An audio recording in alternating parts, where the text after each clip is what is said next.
नमस्कार, स्मिताज कॉर्नरमध्ये तुम्हा सगळ्यांचं स्वागत. थंडीचे दिवस आहेत आणि थंडीच्या दिवसामध्ये अद्रक हे सगळ्यांच्या घरात हमखास असतं. कारण थंडीच्या दिवसात सर्दी, खोकला यासारखे छोटे मोठे आजार आपल्याला होत असतात व त्यावरती अद्रक हे एक रामबाण उपाय आहे आणि आपण नेहमीच अद्रकाचं सेवन थंडीच्या दिवसामध्ये करत असतो. आल्याचा चहा असो किंवा दुधामध्ये असो किंवा भाजीमध्ये असो, आपण अद्रकाचा वापर करत असतो. अद्रक हे एक मसाल्यामधील महत्त्वाचा घटक आहे. त्याचबरोबर अद्रक हे एक औषधी वनस्पती आहे. अद्रकामध्ये भरपूर औषधी गुणधर्म आहेत आणि अद्रक हे अनेक पोषक तत्वांनी युक्त असं आहे. अद्रकामध्ये बायोॲक्टिव्ह तत्व आहेत.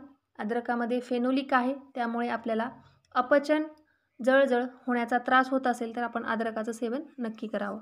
तर आज आपण अद्रकाच्या वड्या बनवत आहोत आणि त्याच्यासाठी काय लागते, कसं बनवायचं ते पाहूयात. तर इथं 1 कप मी अद्रक घेतलेला आहे. स्वच्छ धुवून साल काढून आणि व्यवस्थित स्वच्छ करून बारीक छोटे तुकडे करून 1 कप अद्रक घेतलेला आहे. तर तुम्ही मेजरमेंटसाठी कुठलंही घरातली वाटी किंवा कप वापरू शकता, त्याच्याने तुम्ही मोजून घेऊ शकता. तर ह्या अद्रकाची आपल्याला बारीक पेस्ट बनवायची आहे आणि तुम्ही पाहू शकता की एकदम बारीक अशी पेस्ट आपल्याला न पाणी घालता करून घ्यायची आहे.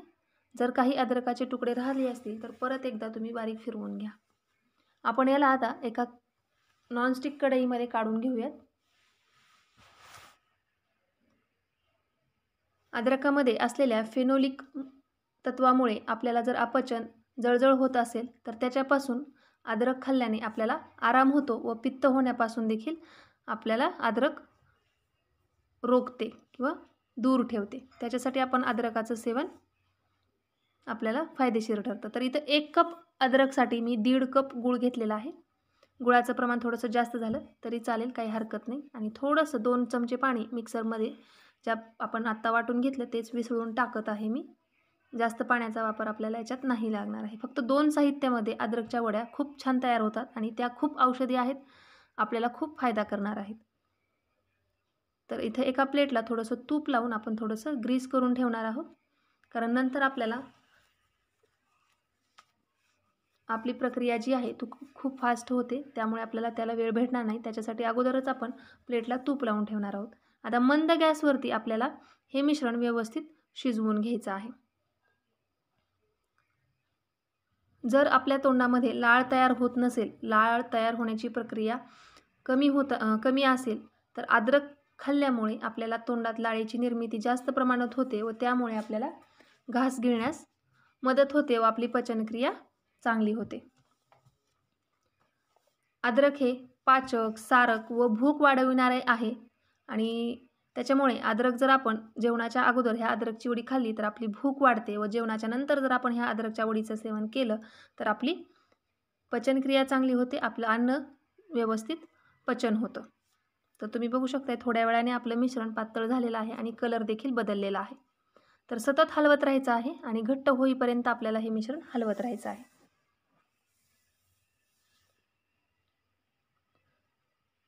अद्रकामध्ये भरपूर औषधी गुणधर्म आहेत, पण अद्रक हे उष्ण आहे. तर आपलं मिश्रण थोडंसं शिजत आल्यानंतर आपल्या त्याच्यात थोडंसं काळं मीठ घातलेलं आहे मी चवीसाठी आणि मिरे पावडर. मिरे देखील तितकेच औषधी आहेत. त्याच्यासाठी अगदी चिमटभर मिरे आणि चिमटभर काळं मीठ घातलेलं आहे. परत व्यवस्थित आपल्याला शिजवून घ्यायचं आहे. तर तुम्ही बघू शकताय मिश्रण घट्टसर होत आलेलं आहे आणि वड्या होण्याच्या स्टेजला आपण कसं ओळखायचं की आता याच्या वड्या होणार आहेत का नाही, तर एका प्लेटमध्ये थोडंसं पाणी घेऊन आपण याच्यामध्ये थोडंसं मिश्रण घालायचं आहे आणि 1 सेकंदभर थांबून आपण चेक करायचं आहे की वड्या आपल्या ते घट्ट होते का पातळच राहते. तर आपले बघू शकता तुम्ही गोळी छान तयार झालेली आहे आणि आपलं मिश्रण आता तयारच झालेलं आहे, पण 2 मिनिटं अगदी आपण आणखीन शिजवून घेणार आहोत. अद्रक हे उष्ण असल्यामुळं आपण उन्हाळ्यामध्ये अद्रकचं सेवन करत नाही आणि ज्यांना जास्त उष्णतेचा त्रास होतो त्यांनी अद्रकाचं सेवन कमी करावं आणि ज्यांना काही ॲलर्जीज असतील तर त्यांनी डॉक्टरांचा नक्कीच सल्ला घेऊनच कुठल्याही गोष्टीचं सेवन करावं. मी नेहमीच व्हिडिओमध्ये सांगत असते की ज्यांना काही ॲलर्जीज आहेत किंवा गंभीर आजार आहेत त्यांनी कुठल्याही पदार्थाचं सेवन औषधी घरगुती उपाय म्हणून करत असाल तर तुम्ही तुमच्या डॉक्टरांचा सल्ला नक्कीच घ्यावा. तर मिश्रण तयार झालेलं आहे आणि आपण ज्या प्लेटला तूप लावून घेतलं होतं त्या लावलेल्या प्लेटमध्ये आपण ते ओतून घ्यायचं आहे आणि चमच्याच्या मदतीने हे पसरवून घ्यायचं आहे थोडंसं. तर आपण गरम आहे तोपर्यंतच हे पसरून घ्यायचं आहे. तुम्ही चमच्याला पाठीमागच्या साईडने तुपाचा हात फिरवून ह्या अशा पद्धतीने हे मिश्रण व्यवस्थित पसरून घेऊ शकता. तर तुम्ही बघू शकता खूप छान असं आपलं हे मिश्रण तयार झालेलं आहे. आणि गरम आहे तोपर्यंतच आपल्याला याला सुरीच्या मदतीने काप करायचे आहेत, म्हणजे आपल्या वड्यानंतर व्यवस्थित वेगळ्या होणार आहेत. तर अद्रक हे खूप औषधी आहे आणि तुम्ही जर अशा अद्रकाच्या वड्या बनवून ठेवलात तर थंडीच्या दिवसात सगळ्यांनाच, घरच्यांना लहानांपासून मोठ्यांपर्यंत त्या फायदा देतात. आपण छोटे मोठे आजार झाल्यानंतर नेहमीच अद्रक घरच्या घरी वापरत असतो, चहामध्ये वापरतो, सर्रास आपण अद्रकचा चहा घेतो. तर आपल्याला हे सर्दी, खोकला, ताप, पित्त अशा आजारांपासून अद्रक आपल्याला दूर ठेवते. तर तुम्ही नक्की बनवा ह्या अद्रकच्या वड्या आणि नक्की बनवून ठेवा. तुम्हालाही नक्कीच आवडतील आणि तुम्हालाही नक्कीच त्याचा फायदा होईल. तर तुम्ही बघू शकता की आपल्या अद्रकच्या वड्या किती छान तयार झालेल्या आहेत आणि सहज निघालेल्या आहेत. तर तुम्हाला कशा वाटल्या ह्या अद्रकच्या वड्या मला नक्कीच कमेंट करून सांगा. आवडल्यास लाईक करा. व्हिडिओ आवडला, उपयोगी वाटला तर नक्कीच शेअर करा, जेणेकरून इतरांना देखील तो माहीत होईल. ह्या वड्या हवाबंद डब्यामध्ये भरून ठेवा, जेणेकरून त्या व्यवस्थित राहतील. कारण बाहेर जर ठेवल्या तर गुळाचा परत हवेने पाक होऊन त्या चिकटण्याची शक्यता आहे. त्याच्यासाठी हवाबंद डब्यामध्ये लगेच भरून ठेवा, व्यवस्थित राहतात. तर ह्या वड्या औषधी आहेत, फायदेशीर आहेत. तुम्हाला कसा वाटला व्हिडिओ नक्कीच कमेंट करून सांगा.